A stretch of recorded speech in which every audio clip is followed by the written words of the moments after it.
नमस्कार, आदाब, सत श्री अकाल, राधे राधे। मैं आप सभी का दोस्त, आप सभी का होस्ट राधे खंडेलवाल, और आज मैं आप सभी का तहे दिल से इस पॉडकास्ट पे स्वागत करता हूँ। आज हम एक ऐसे विषय पर बात करने वाले हैं जिसके बारे में हर कोई जानता है, हर कोई समझता है, पर कई लोग उसको विश्वास समझते हैं तो कईयों के लिए वो अंधविश्वास है, कईयों के लिए सत्य तो कईयों के लिए मिथ्या, कईयों के लिए अच्छा तो कईयों के लिए बुरा। कई लोग इसको बहुत महत्व देते हैं तो कई इसको बिल्कुल समझते ही नहीं हैं। आज की तारीख में हम सब एक ऐसे युग में रह रहे हैं जहां लोग हिंदू कल्चर, हिंदू मैथोलॉजी को एक मिथ्या मानते हैं। लोग अपने ही धर्म को भूले जा रहे हैं और इसका एकमात्र कारण ये है कि लोग आज की तारीख में सोशल मीडिया, कई सारी फिल्मों और इन सब से प्रेरित होकर अपना दिमाग और अपना मन भ्रमित कर रहे हैं। आज मैं आप सभी से बात करने जा रहा हूँ ज्योतिष शास्त्र के बारे में। ज्योतिष शास्त्र हमारे जीवन में क्या महत्व रखता है, क्या होता है और क्या ये सही है या गलत है, सत्य है या मिथ्या। और आज हम इन सारी चर्चाओं पे बात करेंगे। तो आइए शुरू करते हैं।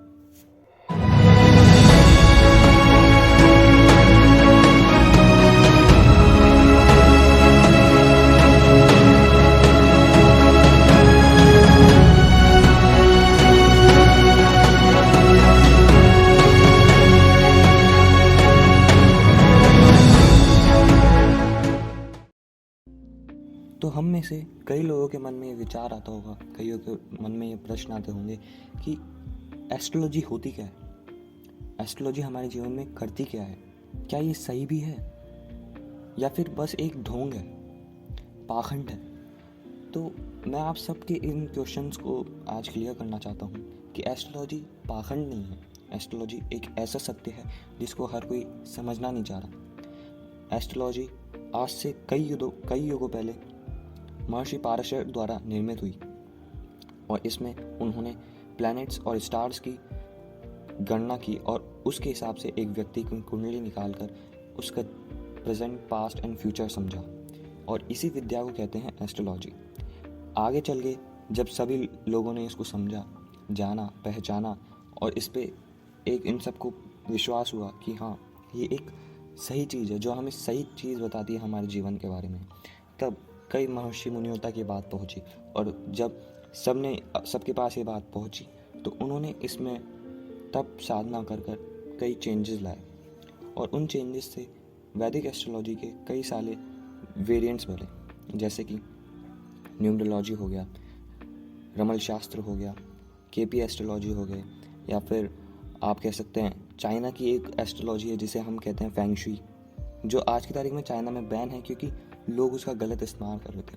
पर ये भी एक वैदिक एस्ट्रोलॉजी का ही वेरिएंट है। तो आप सब सोचिए, हिंदू मैथोलॉजी का पूरे वर्ल्ड में क्या इफेक्ट पड़ रहा है, जो हर कोई इसको समझना चाह रहा है। ना केवल China, in America, Australia, England, Britain, इन सारी जगहों पे भी वैदिक एस्ट्रोलॉजी और टैरो कार्ड रीडिंग, ये सारी चीज़ें इतनी प्रचलित हैं कि लोगों को इस पे एक विश्वास है, एक बिलीफ सिस्टम है कि लोग मानते हैं कि हाँ, ये एक ट्रस्टेबल थिंग है।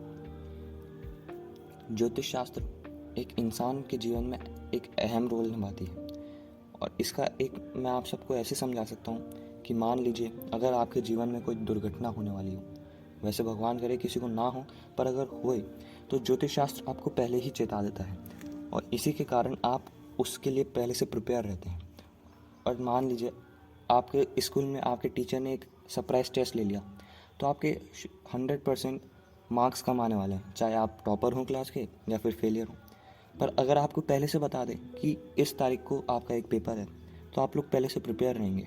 यही काम ज्योतिष शास्त्र करती है। ज्योतिष शास्त्र आपको पहले से ही बता देती है कि इस तारीख को ऐसा ऐसा आपके साथ होएगा, जिससे आप उसके लिए पहले से प्रिपेयर रहते हैं। और साथ ही साथ ये आपको एक ऐसी रेमेडीज़ बताती हैं जिससे जो आपके साथ होने वाला है वो आपको कम क्षति पहुंचाए। समझ रहे हैं ना?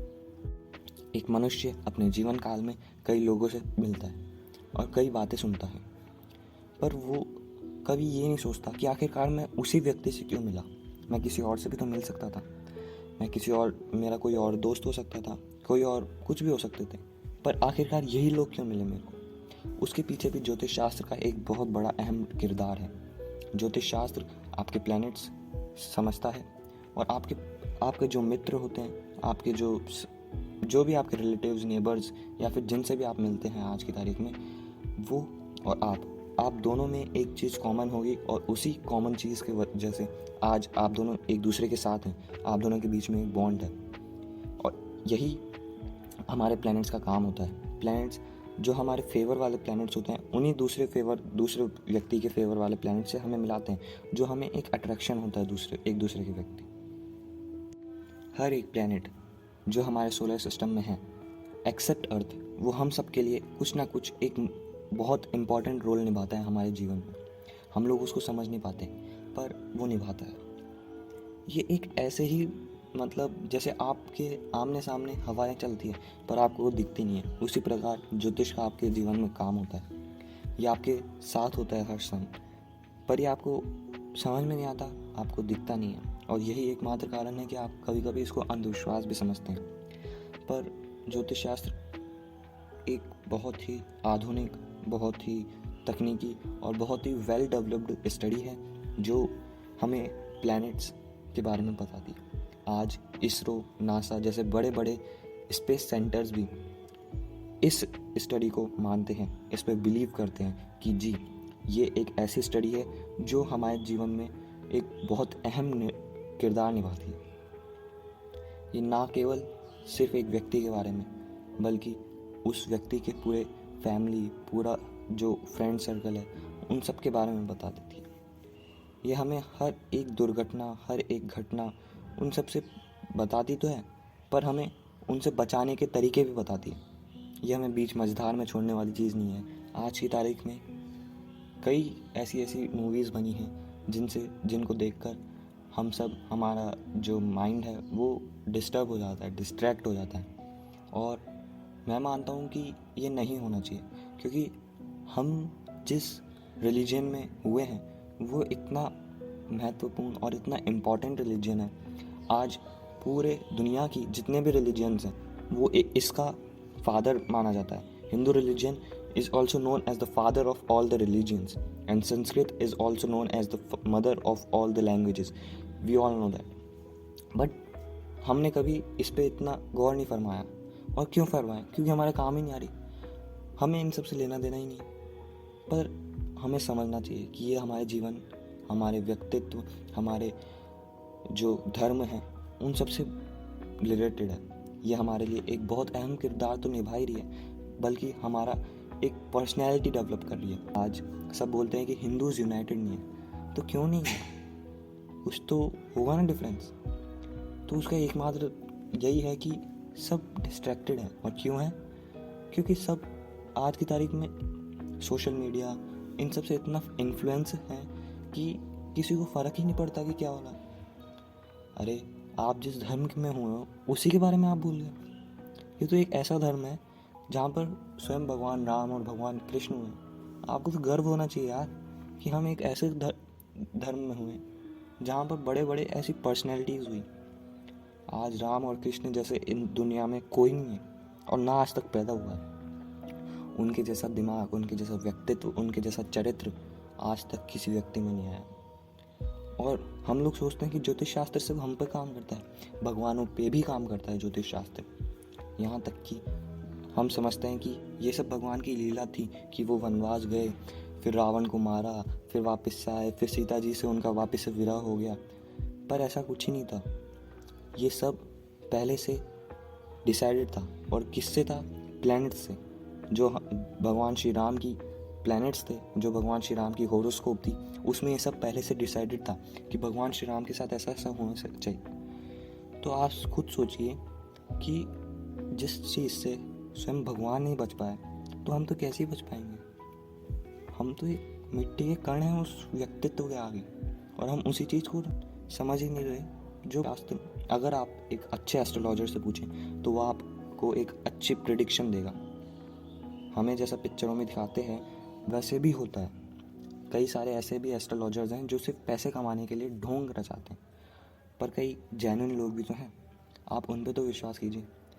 अगर पूरे बास्केट में एक एप्पल ख़राब है तो इसका मतलब ये तो नहीं ना कि सारी एप्पल ख़राब है, कुछ तो अच्छा भी होगा। तो आप उस अच्छे के पास जाइए और उससे पूछिए। अगर वो आपको जेन्युइन बात बताए और आपको बचा सके तो आपको एक विश्वास तो होगा कि हाँ, और अगर आपको विश्वास हो तो दूसरों को बताएं, हिंदू कल्चर को बढ़ाएं। आज मैं अपने शब्दों को यहीं विराम देना चाहता हूँ और आप सबसे ये गुजारिश करता हूँ कि आप सब एक बार इस बात पर गौर फरमाएं और सोचें। तो दोस्तों, ये थी हमारे आज की पॉडकास्ट। आशा करता हूँ आप सबको पसंद आई होगी। अगर पसंद आए तो नीचे आपको एक सब्सक्राइब बटन दिखेगा, लाइक बटन दिखेगा, दोनों पे क्लिक कर दीजिए, मेरे को अच्छा लगेगा। Thank you.